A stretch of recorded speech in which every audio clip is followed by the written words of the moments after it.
Welcome two O level जी अड्डा YouTube channel. आज हम लोग राज्यपाल यानी गवर्नर को पढ़ेंगे। इसकी सारी शक्तियाँ, नियुक्तियाँ, विवेकाधीन शक्तियाँ जो होती हैं, नियुक्तियाँ किस तरह वो होती हैं, कैसे राज्य में कार्य करता है राष्ट्रपति जैसे। ठीक है, सारे इसके प्रॉज एंड कॉन्स पढ़ेंगे, क्यों इतना डिस्प्यूटेड डेजिग्नेशन है। भारतीय संविधान द्वारा संघीय पद्धति अपनाई गई है। जैसा कि मैं पहले पढ़ा चुका हूँ टॉपिक में, संघीय भी है और एकात्मक भी है, दोनों है। इसके पक्ष और विपक्ष में विभिन्न बहुत सारे थिंकर्स ने बोला भी है। इसके पक्ष में विपक्ष में वो भी मैंने ब्रीफ किया हुआ है, वो आप आई बटन में देख सकते हैं। संघीय पद्धति अपनाई है। ऐसी पद्धति इसमें दो तरह की सरकारें होती हैं। भारत में भी दो तरह की सरकार हैं, एक केंद्र स्तर पे, एक राज्य स्तर पे। राज्य आपको पता है हमारे पास कितने हैं, अभी वर्तमान में 28 हैं, और यूटी हमारे पास इस समय राइट नाउ 2020 में 8 हैं। ठीक, राज्य का प्रधान राज्यपाल कहलाता है, यानी राज्य में जो कार्यपालिका निहित होएगी वे केंद्र में जैसे राष्ट्रपति पे होती है और राज्य में राज्यपाल में निहित होती है। पर वास्तविक शब्द लग जाएगा तो सीएम हो जाएगा। ठीक है, और यहाँ पर केंद्र में पीएम हो जाएगा। राज्यपाल की संवैधानिक स्थिति का उल्लेख अनुच्छेद में दिया गया है। किस अनुच्छेद में दिया गया है? 156वें अनुच्छेद में दिया गया है। इसके अंतर्गत इसकी स्थिति स्पष्ट की गई है। राज्यपाल का एक सैद्धांतिक प्रमुख होता है राज्य का, क्योंकि वास्तविक शक्तियाँ किसी भी राज्य में वहाँ के मुख्यमंत्री के पास होती हैं। पहले ही बता चुका हूँ, जहाँ वास्तविक शब्द लगेगा वहाँ पर डायरेक्ट जो इलेक्शन होते हैं उनके पास चले जाते हैं। जैसे आपके पीएम के इलेक्शन जो होते हैं लोकसभा के, वो डायरेक्ट हुआ, सारी शक्तियाँ वहाँ पे बता देना आप। ठीक है, कार्यपालिका की।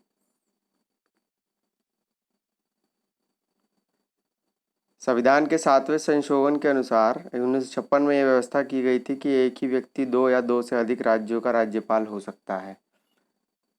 मिनिमम एक है और मैक्सिमम दो या दो से अधिक भी हो सकता है, पर ऐसे केसेस में दो से अधिक का बनाया नहीं जाता है। एग्जाम्पल जैसे यूपी और एमपी की आनंदीबेन पटेल हैं वर्तमान में राज्यपाल, तो इन्हें अन्य राज्यों का नहीं बनाया जाएगा, क्योंकि दायित्व ज़्यादा बढ़ जाता है, तो इससे कार्यपालिका में व्यवधान उत्पन्न होता है। ठीक है, संघीय क्षेत्रों में राज्यपाल के बदले उपराज्यपाल होते हैं। जैसे दिल्ली हो गया, पुडुचेरी हो गया आपका, जिन्हें अंग्रेजी लैंग्वेज में आप लेफ्टिनेंट एलजी बोल लेते हो, लेफ्टिनेंट गवर्नर। ठीक है, आर्टिकल याद रखना 156 है। और राज्यपाल की नियुक्ति, ठीक है, संघ की तरह ही भारतीय संघ के राज्यों में संसदीय शासन पद्धति स्थापित की गई है। संसदीय शासन पद्धति का आधारभूत सिद्धांत यह है कि राज्याध्यक्ष शासन का प्रधान ना होकर नामात्र का प्रधान होता है। देखिए, राज्य का अध्यक्ष है पर वास्तविक कार्यपालिका किस में निहित होगी? मुख्यमंत्री में। तो बस ये नामात्र का प्रधान होता है। कहने का मतलब ये है कि जब राष्ट्रपति केंद्र में कार्य करता है तो उसकी जो तुलना होती है ना अंतर्राष्ट्रीय स्तर पर यदि करवाते हैं तो ब्रिटेन की महारानी से करवा दी जाती है कभी कभी। क्यों? उसे रबर स्टैम्प बोल दिया जाता है। उसमें कोई शक्ति निहित नहीं होती, सिर्फ कोई अमेंडमेंट या कोई बिल या कोई एक्ट उसे पास करता है, स्टैम्प मारता है। राज्यपाल एक संवैधानिक प्रधान है और वास्तविक कार्यपालिका शक्ति राज्य की मंत्रिपरिषद में निहित होती है। संविधान के अनुसार राज्यपाल को शासन संबंधी कार्य में सहायता और मंत्रणा देने के लिए एक मंत्रिपरिषद होती है, जैसे केंद्र में होती है, जिसका नेता मुख्यमंत्री होता है। ठीक है, राज्यपाल को हेल्पिंग करने के लिए एक मिनिस्टर्स ऑफ काउंसिल होगी, उसका हेड सीएम होगा। जैसे केंद्र में पीएम होता है, इसी प्रकार राज्य में होता है, क्योंकि हमने संघात्मक पद्धति अपनाई हुई है। उसी तर्ज पे जैसा केंद्र में कार्य होता है वैसा राज्य में होता है। पर राज्यपाल को यहाँ पढ़ने का मकसद इतना है हमारा कि ये कहीं कहीं राष्ट्रपति से अलग हो जाता है। तो यहाँ पे आता है क्वेश्चन जब बनता है तो तब दिक्कत हो जाती है, चाहे प्रीलिम्स में बने चाहे मेंस में बने। मेंस में तो हर साल आता ही है पेपर 2 में लिखने को इसके ऊपर, चाहे यूपीएससी हो चाहे पीसीएस हो। राज्यपाल की नियुक्ति राष्ट्रपति द्वारा 5 वर्षों के लिए होती है। यहाँ राष्ट्रपति से अभिप्राय केंद्रीय कार्यपालिका से, अर्थात केंद्रीय मंत्रिमंडल राष्ट्रपति की औपचारिक स्वीकृति से उसकी नियुक्ति देता है। ठीक है, सामान्यतः उसकी नियुक्ति में संबंध राज्य के मुख्यमंत्री का परामर्श ले लिया जाता है। राष्ट्रपति 5 वर्ष के भीतर भी राज्यपाल को पदच्युत कर सकता है अथवा उसका स्थानांतरण कर सकता है। वह इस अवधि के भीतर भी राष्ट्रपति के पास त्यागपत्र भेजकर त्यागपत्र दे सकता है। राज्यपाल राष्ट्रपति के प्रसाद पर्यंत अपना अपने पद पर बना रहता है। यद्यपि इसका कार्यकाल 5 वर्ष का है, पर वह एक नए राज्यपाल के पद ग्रहण करने के पूर्व तक अपने पद पर रहता है। कहने का मतलब ये है कि जब तक नया राज्यपाल नहीं आता तब तक वह रह सकता है। 5 साल तो बस एक बताया गया है मोटा माटी, किंतु इसके इतर वे और साल भी रह सकता है राष्ट्रपति के प्रसाद पर्यंत। प्रसाद पर्यंत शब्द से तात्पर्य है जब तक राष्ट्रपति चाहे तब तक, उसकी इच्छा शक्ति पर एक शब्द से आप सिनोनिम्स मार सकते हैं, इसका पर्यायवाची शब्द। ये क्वेश्चन देखिए बड़ा डिस्प्यूटेड होता है कि राज्यपाल की नियुक्ति क्यों नहीं होती, निर्वाचन क्यों नहीं। तो ये हमारे संविधान निर्माताओं ने निर्धारित किया था। संविधान बनाते समय संविधान के निर्माताओं ने आरंभ में निर्वाचित राज्यपाल रखने का सुझाव दिया था। संभवतः इसका विचार था कि राज्यों को संघ की इकाई के रूप में अधिकतम स्वायत्ता होनी चाहिए। संयुक्त राज्य अमेरिका के राज्यों के राज्यपाल का पद निर्वाचित होता है, पर भारत में ऐसा नहीं है, बिल्कुल नहीं है। भारत में निर्वाचित नहीं होता। क्यों नहीं है, अभी हम कारण पढ़ लेते हैं। भारतीय संविधान में निर्माताओं ने इसी से प्रभावित होकर उपयुक्त सुझाव दिया था। इस संबंध में अन्य प्रस्ताव यह भी था कि राज्य का विधानमंडल राज्य पद के लिए 4 व्यक्तियों को निर्वाचित करे और उनके नाम राष्ट्रपति के पास भेजे। राष्ट्रपति उनमें से एक व्यक्ति को इस पद की नियुक्ति देगा, परंतु बाद में उन्होंने अपनी धारणा बदल दी और राज्यपाल के निर्वाचन के स्थान पर नियुक्ति का प्रावधान किया, जिसमें निम्नलिखित कारण थे। देखिए, मुख्य कारण ये थे कि नियुक्ति के प्रावधान जो कारण ये बने कि इसका इलेक्शन ना करवाया जाए। क्यों ना करवाया जाए? यदि राज्यपाल का निर्वाचन विधानमंडल द्वारा होता है, विधानमंडल मतलब विधानसभा, आपके उसमें अपर हाउस आपका विधान परिषद हो जाता है, तो राज्यपाल और मंत्रिमंडल दोनों एक ही विधानमंडल के प्रति उत्तरदायी होते। ऐसी स्थिति, कहने का मतलब सीएम और राज्यपाल दोनों उत्तरदायी होते। ऐसी स्थिति में वे राजनीतिक दल के हाथों की कठपुतली बन जाता, तो उसके निर्वाचन में समर्थन करता। इसके अतिरिक्त पुनर्निर्वाचन के लिए विधानमंडलीय बहुमत के हाथों खेलने की प्रवृत्ति उसमें हो जाती। मतलब 2 पद बन जाते सीएम जैसे। मोटा मोटी समझने का मतलब ये है कि क्यों नहीं होता निर्वाचन। कारण, यदि उसका भी इलेक्ट्रॉल होता तो अननेसेसरी इलेक्शन होते, एक्सपेंसेस बढ़े आते, रेवेन्यू एक्सपेंसेस बढ़े आते स्टेट गवर्नमेंट पे और सेंट्रल गवर्नमेंट पे, दोनों पे, और कठपुतली बनी जाता, क्योंकि धन लोभन की आड़ में करते हैं गठबंधन की राजनीति, तो 2 पैरेलल बन जाते।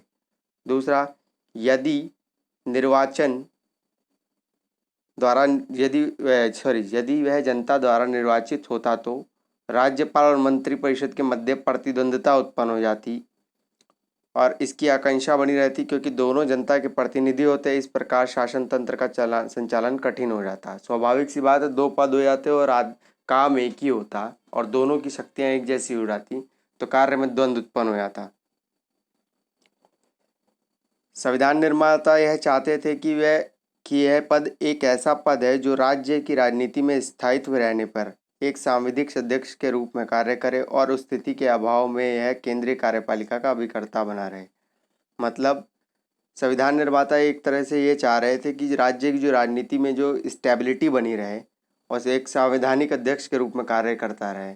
बस कहने का मतलब ये है कि केंद्र का नुमाइंदा होकर राज्य में बस उसकी जांच पड़ताल देखता रहे, किस प्रकार के अधिनियम आ रहे हैं, किस प्रकार से कार्यपालिका काम कर रही है राज्य की। ठीक है। इस उद्देश्य की पूर्ति द्वारा राज्यपाल की नियुक्ति होने से ही संभव थी कि इन्हीं कारणों से उसकी नियुक्ति होती है, उसका निर्वाचन नहीं होता। ये 3 मूल कारण थे जो कि संविधान निर्माता पहले से ही अवगत थे और भली भांति जानते थे कि इसका निर्वाचन ना हो। उसके निर्वाचन का प्रस्ताव भारत के जैसे गरीब देश होने के कारण अस्वीकृत भी कर दिया गया था, क्योंकि अनावश्यक खर्चा होता। आर्थिक बचत के लिए भी राज्यपाल की नियुक्ति का प्रबंध किया जाना, ये सब फैक्टर्स जो कि ये तो कोई भी बना लेगा। सामान्य सी बात है, अगर आप पद की प्रकृति और स्वरूप को समझ जाएंगे तो ये सब तथ्य आप क्रमवार लिखने के सक्षम स्वयं हो जाते हैं। ये किसी के बताने की आवश्यकता नहीं, ये एक सामान्य समझ है। ठीक है।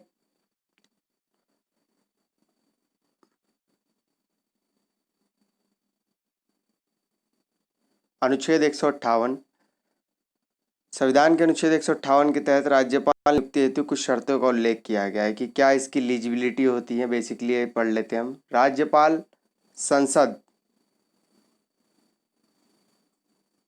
अथवा किसी राज्य विधानमंडल का सदस्य नहीं हो सकता। यदि कोई व्यक्ति जो संसद राज्य विधानमंडल का सदस्य है तो राज्यपाल पद पर नियुक्त होता है तो वह राज्यपाल का पद ग्रहण करने की तिथि अथवा राज्य विधानमंडल में उसका पद रिक्त रिक्त माना जाएगा। मतलब किसी का भी सदस्य नहीं होना चाहिए, वो पहले किसी भी लाभ के पद पर नहीं होना चाहिए। सेम यहाँ पे वही केस काम करता है जैसे राष्ट्रपति के लिए काम करता है। यहाँ भी एज 35 लगी हुई है, पर कुछ एक चेंजेस रहते हैं। राज्यपाल यदि कोई अन्य लाभ का पद धारण नहीं करेगा, स्पष्ट कर दिया गया है। राज्यपाल को निःशुल्क आवास, वेतन, भत्ते व उपलब्धियां तथा विशेषाधिकार। देखिए यही विशेषाधिकार एक जो शब्द है ना, इसके चलते राज्यपाल बड़ा डिस्प्यूटेड हो जाता है, जो संसद विधि द्वारा निर्धारित करे। वर्तमान में 3.5 लाख इसकी जो सैलरी है आपकी पर मंथ होती है वे है। राज्यपाल की एलिजिबिलिटी वह भारत का नागरिक हो, पहला हो गया। राज्य की आयु उसकी 35 वर्ष से अधिक ना हो, ये न्यूनतम है, सॉरी ये इसकी न्यूनतम आयु है कि 35 वर्ष वे होगा। अधिकतम का कोई उल्लेख नहीं किया गया है। किसी भी आप अगर इस प्रकार का पद देखते हैं जो कि हमारी पॉलिटिकल टर्म से जुड़ा होता है, उसमें अधिकतम बिल्कुल नहीं है। हाँ न्यूनतम बने हुए हैं, जैसे कि आपका प्राइम मिनिस्टर की न्यूनतम होगी 25। क्यों? क्योंकि लोकसभा का मेंबर ही आपका बनता है, अधिकांश बन तो राज्यसभा का भी सकता है पर राज्यसभा में वो 35 हो जाती है। इसी प्रकार राज्यपाल के लिए 35 है। जो संसद या विधानमंडल का सदस्य नहीं है और यदि ऐसा व्यक्ति हो तो राज्यपाल के पद ग्रहण के बाद उसकी सदस्यता अंत हो जाएगा। अपनी नियुक्ति के बाद वह किसी अन्य के लाभ के पद पर नहीं रह सकता। ठीक है, ये इसकी एलिजिबिलिटी कंडीशंस हैं। राज्यपाल के बेसिकली कार्य क्या होते हैं और ये कैसे यूज करता है। वह विधानमंडल के किसी भी सदन को जब चाहे तब सत्र बुला सकता है, सत्रावसान कर सकता है और विधानसभा को यदि वह उचित समझे तो विघटित भी कर सकता है।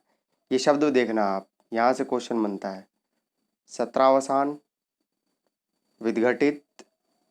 ठीक है, अब आपको 4 ऑप्शन में दे देगा कि निम्नलिखित में से कौन से कार्य राज्यपाल द्वारा किए जा सके हैं। जैसे राज्यपाल क्या उत्साधन कर सकता है, उद्घाटन कर सकता है, सत्रावसान कर सकता है, विघटित कर सकता है, इस प्रकार से। तो इसीलिए हम ये टॉपिक क्लियर कर रहे हैं। ठीक है,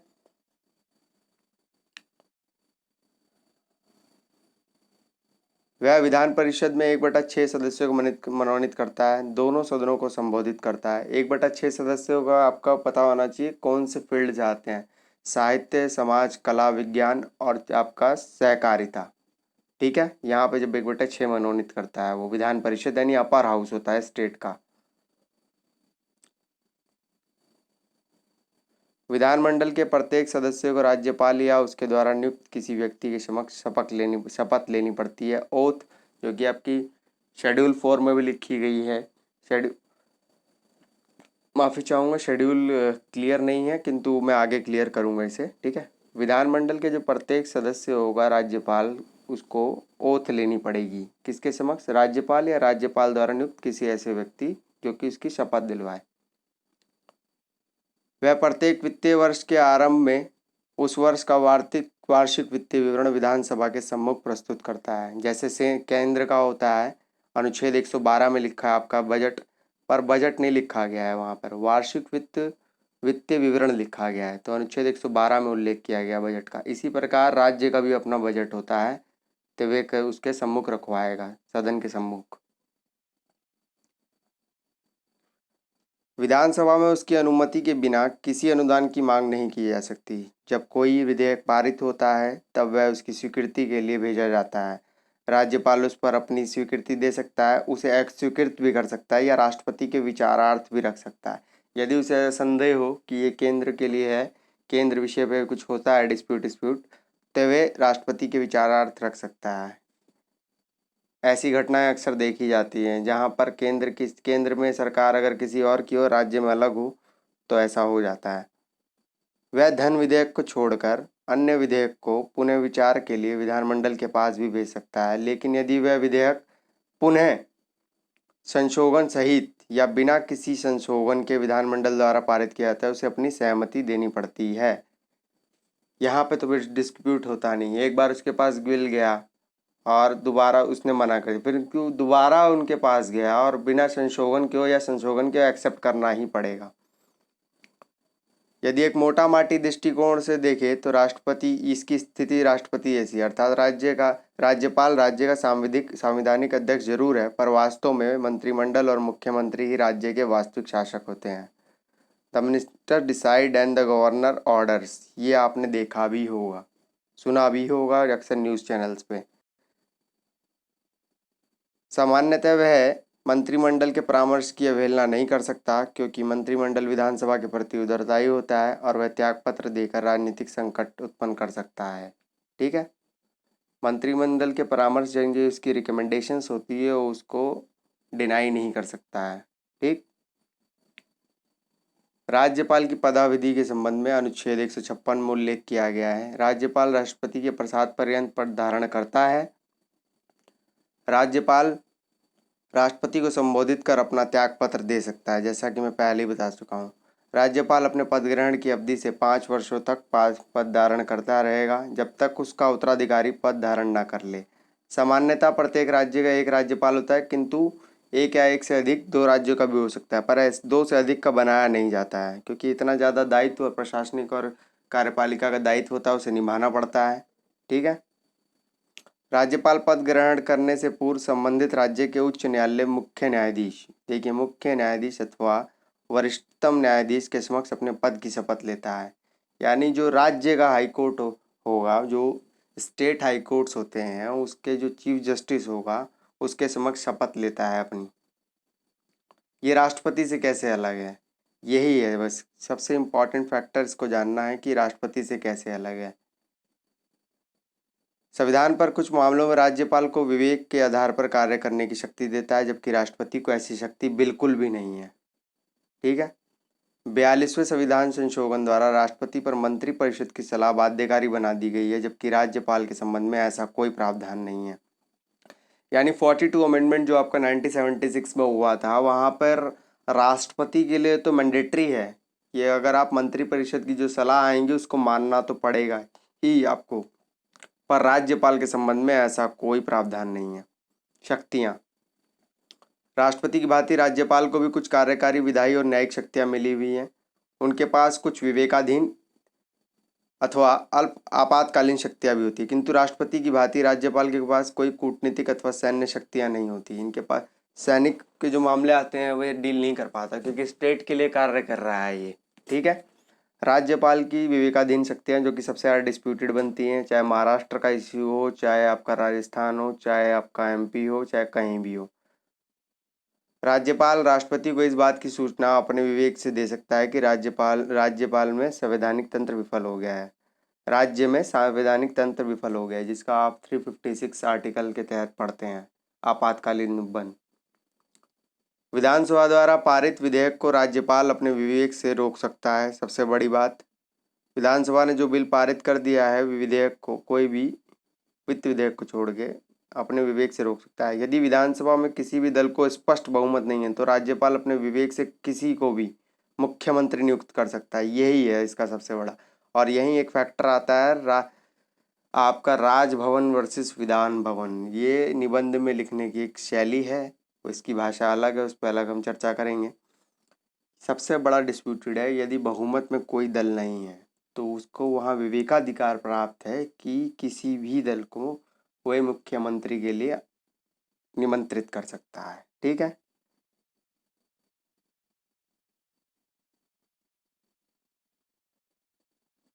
असम, मेघालय, त्रिपुरा, मिजोरम, ये आपको पता है शेड्यूल 6। राज्यपाल द्वारा खनिज उत्खनन की रॉयल्टी के रूप में जनजातीय एडीआर, एडीसी है ना, जनजातीय जिला परिषद को दे राशि निर्धारण करता है, जो शेड्यूल 6 में मेंशन है आपकी। असम, मेघालय, त्रिपुरा, मिजोरम। पूछ भी लेता है क्वेश्चन की 6वीं अनुसूची में कौन कौन से राज्यों का उपबंध है। ठीक, ये क्वेश्चन ऐसे ही बनता है, जो छोटे क्वेश्चन बनते हैं, और ये क्वेश्चन आ भी चुका है पीसीएस में। राज्यपाल मुख्यमंत्री से राज्य के प्रशासनिक और विधायी विषय के बारे में सूचना प्राप्त कर सकता है, जैसे केंद्र में प्रधानमंत्री की मंत्रिपरिषद से राष्ट्रपति प्राप्त करता है। राज्यपाल को यह अधिकार है कि वे अपने विवेक से विधानसभा द्वारा पारित साधारण विधेयक को हस्ताक्षरित करने से मना कर सकता है। इसके अतिरिक्त असम, नागालैंड, मणिपुर, सिक्किम, अरुणाचल प्रदेश, महाराष्ट्र, गुजरात तथा कर्नाटक के राज्यपाल को स्थानीय विकास, जन कल्याण और कानून व्यवस्था के संदर्भ में कुछ विशेष दायित्व सौंपे गए हैं, जिनका निर्वहन वह स्वविवेक से करता है। ठीक है, ऐसी कोई शक्ति हमारे राष्ट्रपति के पास नहीं है, ठीक, जितनी यहाँ पर राज्यपाल के पास है। इस टॉपिक से सबसे ज़्यादा क्वेश्चन बनते हैं मेंस में लिखने के लिए, और प्रीलिम्स में इसका टेन्योर के ऊपर बनते हैं, और ये पूछता है या 2 से 2 कथन और तथ्य और कथन में कथन कारक वाले प्रश्न जो होते हैं वहाँ पर। जैसे बोल देगा पहला कथन, क्या 2 से अधिक राज्यों का राज्यपाल बनाया जा सकता है, पर हम लोग देखते आते हैं कि अधिकांश समय 2 का ही रहता है, तो हमारी नज़र 2 पे रहती है, तो वो तथ्य हमारा गलत हो जाता है। तो इन प्रश्नों के ऊपर कमांड करने से पहले एक टॉपिक को पढ़ लेना चाहिए। इसके अलावा इसके विवेकाधिकार जो होते हैं बड़े डिस्प्यूटेड हैं। जैसे आप देखते हैं कि अगर केंद्र में कोई और सरकार है, राज्य में कोई और है, तो वहाँ इस सरकार अपने मनचाहे दल से बनाता है, मनचाहे तरीके से बनाता है, तो यहाँ पर डिस्प्यूट हो जाता है। इसके अतिरिक्त ये पार्डन पावर इसके पास भी होती है, जैसे राष्ट्रपति के पास होती हैं क्षमादान की शक्तियाँ, उसी प्रकार राज्यपाल के पास भी होती हैं। जिस प्रकार राष्ट्रपति के पास अध्यादेश जारी करने की शक्तियाँ हैं, उसी प्रकार राज्य में राज्यपाल के पास भी अध्यादेश शक्तियाँ होती हैं। इस टाइप के क्वेश्चन बनते हैं, पर इस टॉपिक का ज़्यादातर यूज़ मेरे दृष्टिकोण से मुख्य परीक्षा में ज़्यादा होता है। प्रीलिम्स में केवल इसके अनुच्छेदों पे प्रश्न बनते हैं, और इसकी अध्यादेश के अनुच्छेद हो गए, फिर नियुक्ति के, प्रत्येक राज्य का राज्यपाल किसमें कौन से अनुच्छेद में कहा गया है, इस प्रकार के प्रश्न बनते हैं। जो विवादास्पद टॉपिक बनता है इसका सबसे बड़ा विवेकाधिकार शक्तियाँ इसकी हैं सबसे ज़्यादा जटिल। ठीक है, इसी प्रकार के जो टॉपिक्स है एग्जाम में यूज़फुल है, ना केवल प्रीलिम्स में मेंस में, उस पर हम आगे डिस्कस करते रहेंगे कॉन्टिन्यूस सीरीज़ में। ठीक है, thanks for watching this channel.